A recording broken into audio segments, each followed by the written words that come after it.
Gledate Gorenjska poročila na GID TV.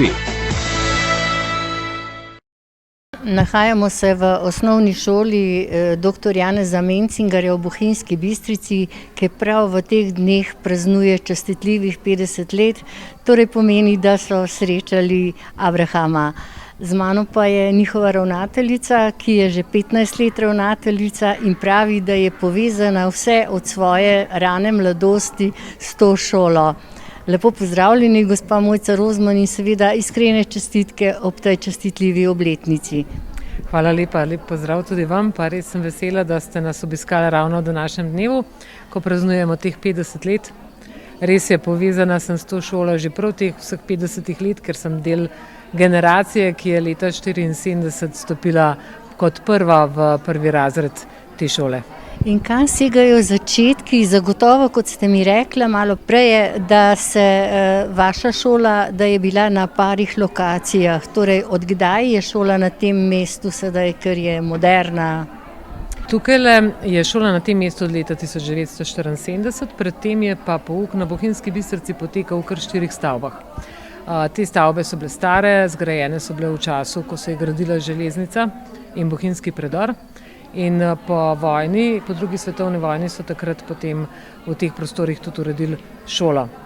Nekaj je bilo tudi tukaj v Spodnji vasi, kjer je danes Bohinjska hiša.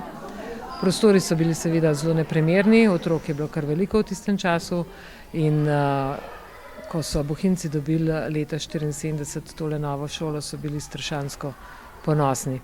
Bila je pa zgrajena samo prispevkom. In na katerih lokacijah je bila prej šola na začetku?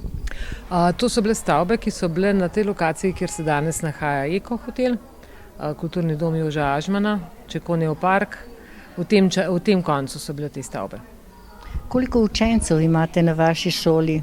Zdaj trenutno imamo mi 438 učencev, to je matična šola, zraven pa spada seveda še podružnica, ki je v Srednji vasi, in pa imamo tudi vrtec. Glede na to, da je tale šola, kot ste rekli, bila zidana leta 1974, je tudi energetsko obnovljena?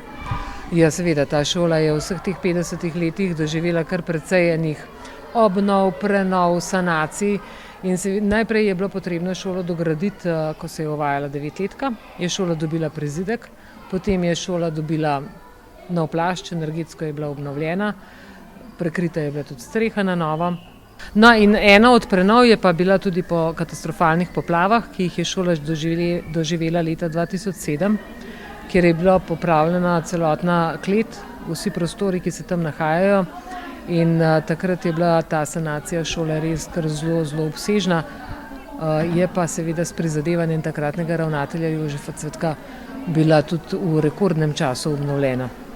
3 mesece so potrebovali za to, da so jo obnovili in da je pouk spet stekel tako, kot mora pouk biti. Na 50-letni jubilej ste se pripravljali kar celo leto. Nahajava se v avli šole in tukaj so številne fotografije. So še kakšne posebnosti?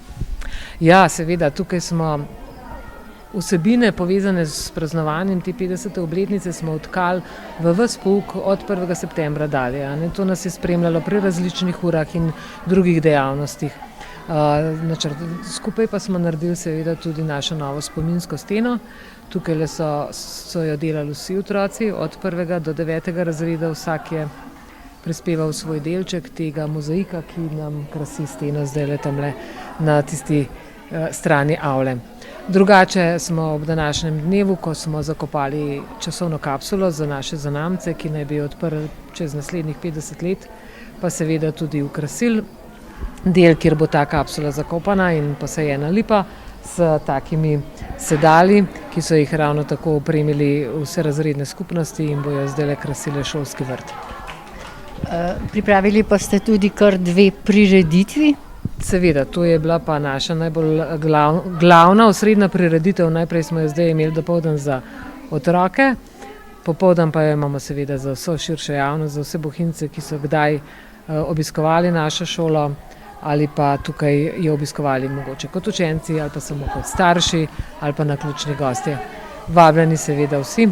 Ta prireditev je tudi plod dela naših učiteljic in učencev, kar 200 nastopajočih učencev imamo na odru, tako da smo kar ponosni na njo. Iskrene čestitke ob tej obletnici in seveda veselo naprej. Ja, hvala lepa. Kako se spominjate vaših začetkov, ko ste prišla na to šolo? Na to šolo sicer nisem prišla kot knjižničarka, nekaj let sem poučevala, vendar pa je takrat smo imeli učitelji 2 predmeta.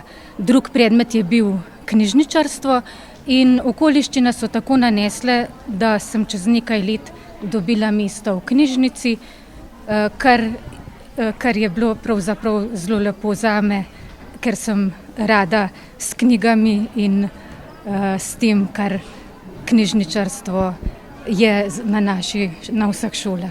Torej imate potem lepe spomine na sam začetek in tudi na to mesto, ki ga upravljate. Lepe spomine imam na šolo, ker sem seveda že kot učenka hodila na to šolo in že kot učenka imam zelo lepe spomine, pa tudi kot delavka šole večinoma samo lepe spomine. So pritekli kakšne solze tokrat ob Abrahamu? Pravzaprav je res zelo ganljivo, težko je verjeti, da je to že 50 let, pa kaj bo čez 50 let razmišljati, tako da je to danes res lep, prazničen, ganljiv, zelo pomenljiv dan za našo šolo. In še posebej za otroke, ki so frej. Ja, vsak malo drugačen dan, sploh pa tale dan je res kot en mejnik v življenju šole in nas vseh na šoli.